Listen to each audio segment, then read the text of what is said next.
Super sixer में अब खबर सियासी गलियारे से। 2024 के रण का बिगुल देश की दो बड़ी पार्टियों ने फूंक दिया है। 2024 में दिल्ली फतेह के लिए विपक्ष मंथन कर रहा है, तो वहीं बीजेपी अपना कुनबा बढ़ाने में जुट गई है। सवाल यह कि क्या अलग अलग विचारधारा वाली पार्टियां 2024 में एक बैनर तले मैदान में उतर पाएंगी, और अगर उतरती भी हैं तो एनडीए का सामना कर पाएंगी? देखिए रिपोर्ट।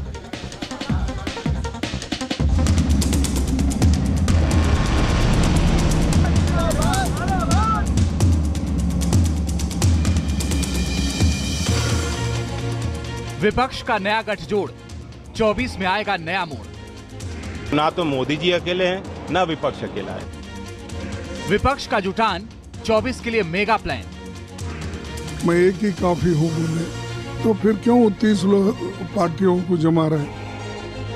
1 फॉर 1 फॉर्मूले पर बात, या फिर अपनी टपली अपना राग।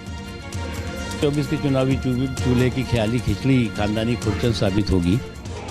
एंटी मोदी ब्रिगेड की आज दूसरी मीटिंग है। विपक्ष की एकता कितनी मजबूत है, इसका जवाब बेंगलुरु की मीटिंग से मिल जाएगा। इस मीटिंग की खास बात यह है कि इसमें वो पार्टियां भी शामिल हो रही हैं जो पटना में नहीं थी। इससे पहले 23 जून को पटना में नीतीश कुमार की अगुवाई में मीटिंग हुई थी, जिसमें 17 पार्टियां शामिल हुई थी। आज बेंगलुरु की मीटिंग में 26 पार्टियां एक मंच पर दिखाई देंगी। विपक्ष की मंशा साफ है कि 2024 के चुनाव से पहले मोदी की घेराबंदी की जाए। इस बैठक का मकसद मौजूदा पीएम मोदी के खिलाफ दमदार विपक्ष तैयार करने की कोशिश है।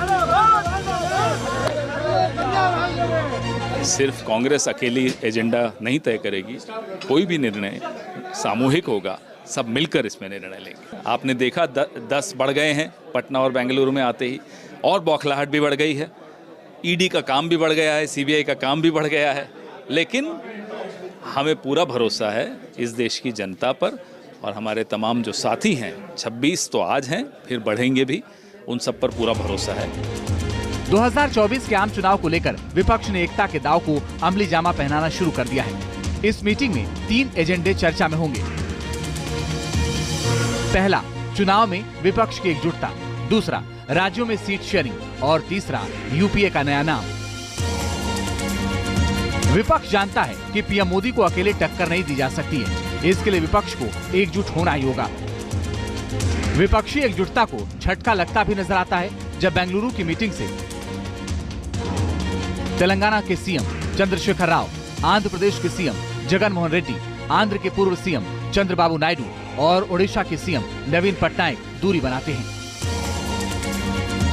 विपक्षी एकजुटता की कवायद पर बीजेपी खुलकर हमला कर रही है। मुख्तार अब्बास नकवी कहते हैं कि सिर्फ ख्याली खिचड़ी है जो किसी को भी खाने को नहीं मिलेगी। 24 के चुनावी चूल्हे की ख्याली खिचड़ी खानदानी खुरचन साबित होगी, क्योंकि इनके जो है वो सबके जो है वो सपने एक हैं, लेकिन मुंगेरी इसमें अनेक हैं।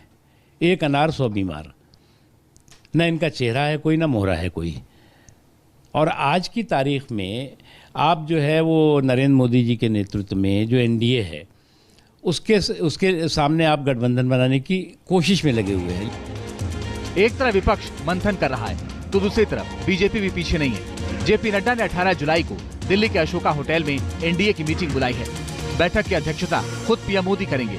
एनडीए की बैठक पर कांग्रेस अध्यक्ष मल्लिकार्जुन खड़गे तंज कस रहे हैं। सारे अपोजिशन को अकेले ही भारी है, तो मैं एक ही काफी हूँ बोले, तो फिर क्यों 30 पार्टियों को जमा रहे? और वो 30 पार्टी के नाम तो बताओ आप।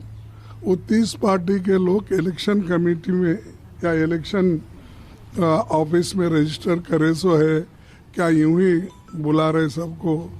तो ये तो मालूम होने दो। विपक्ष का फॉर्मूला बीजेपी विरोधी वोटों को एकजुट करना है।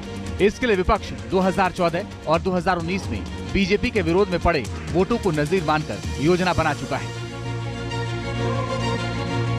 साल 2014 के आम चुनाव में एनडीए को 38.5% वोट मिले थे, जबकि कांग्रेस और दूसरी पार्टियों को कुल 61.5% वोट मिले थे। सिर्फ 2014 ही नहीं, 2019 के आम चुनाव में भी बीजेपी के विरोध में पड़े वोटों को लेकर विपक्ष के हौसले बुलंद हैं। विपक्ष का